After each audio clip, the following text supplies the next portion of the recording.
is 7 in the morning. It is Thursday, March 5th. I suppose the watch one comes out tomorrow. That should be pretty cool.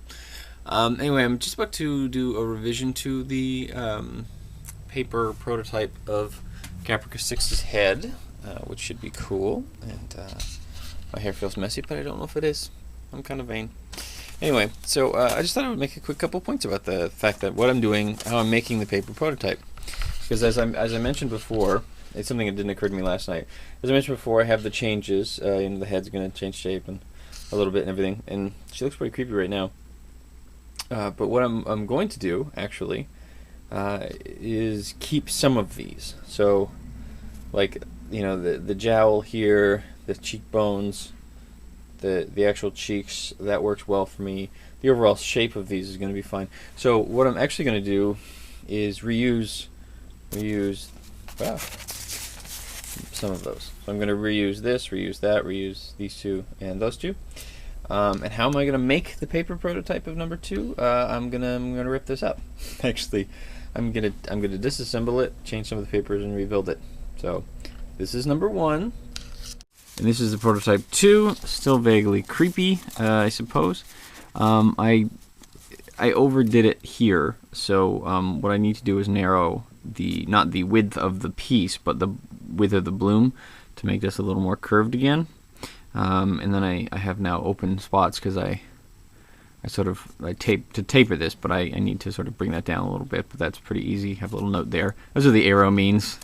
The eyes I changed shape and sort of size, which look better for the eyes that are going to be used in there, but they're a little close together, so I'm going to slide them over. I slipped the cheek up here a bit by about like that much, just to give a little more room to the mouth, the jowls. Now the paper isn't sitting the way the foam will be sitting, so sort of limited use, but that's the sort of the hope, would it be kind of like that, where it has a nice cheekbone thing. Also the chin is okay, although I think it'll be a question of how I'm carving it with the foam. Earlier I mentioned there's a gap that sort of is in the paper but disappeared in the foam, and this might be it here where, I don't know if you can see, but right there's sort of an empty space. I've kind of taped it. Now the foam, when it's in place, will be thicker, so that gap won't be there, hopefully. The other thing I'm going to change is the top of the head.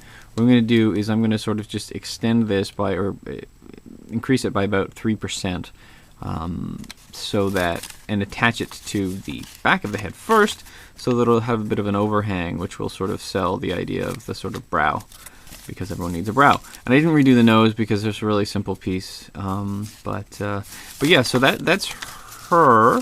Now, rather than doing a third phase of the paper prototyping, because I know the couple kind of tweaks that it's going to be, I'm going to scan all of these individual pieces. I'm going to tear this apart again, and then I'm going to scan the individual pieces into the computer, and then I'm going to redraw them in Illustrator. Now, I'm going to do that for 2 reasons. One, if I need to, it makes a handy, reusable, reprintable pattern should I need multiple ones, and I will probably use either exactly this head or very close to this head when doing the Bobby character. I don't know if you can see me.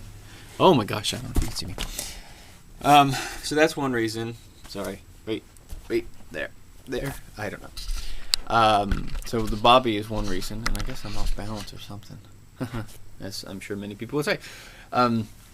That's one. And then also, I just can make it more symmetrical by doing it in Illustrator, because I don't have to worry that my pencil sketch is off.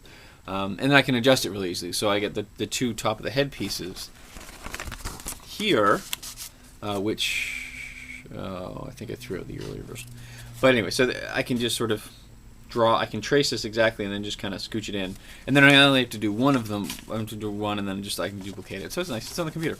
So that'll be nice and convenient. Before that, though, I'm going to walk the dogs, because, it's now 8 o'clock, and they need a walk because they're dogs, and they can't walk themselves. Although he is, right now, just asleep on the floor. Now I'm up in the studio, and the dog is opening the door behind me, but you can't see that. I'm going to mention it anyway because it's in my field of vision. I'm up there in the studio, as I say. I have just scanned in the various pieces, which are like these various pieces of the Caprica Six head.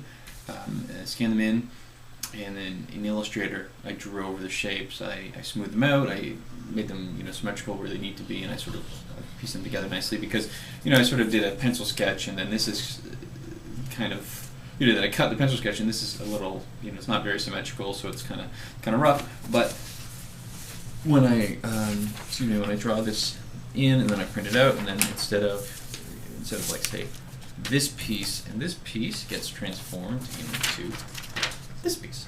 So it's nice and smooth, and as you can see, it's not actually perfectly symmetrical because, I'm not that awesome, but so like this piece becomes the top piece. So you can see. So basically, the next step is to cut these out.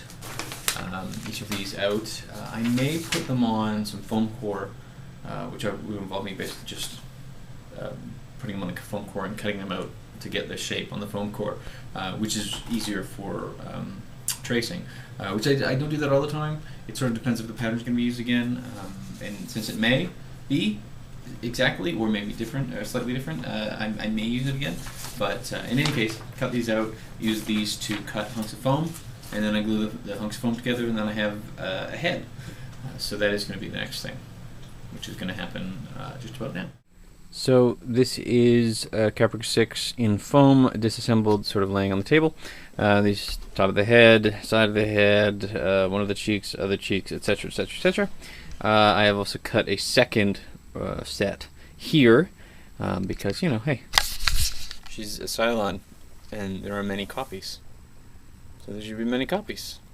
So I'm going to assemble that, and I'll show you what one of them looks like assembled now. The head will kind of go here, which I have to figure out the gluing of that. That'll be pretty cool. And then that one will go there. And yeah, and they will very soon cease looking like scared gray aliens. I'm in the dark and you're a shooting star, and in the night it wouldn't be so hard if you'd come back home.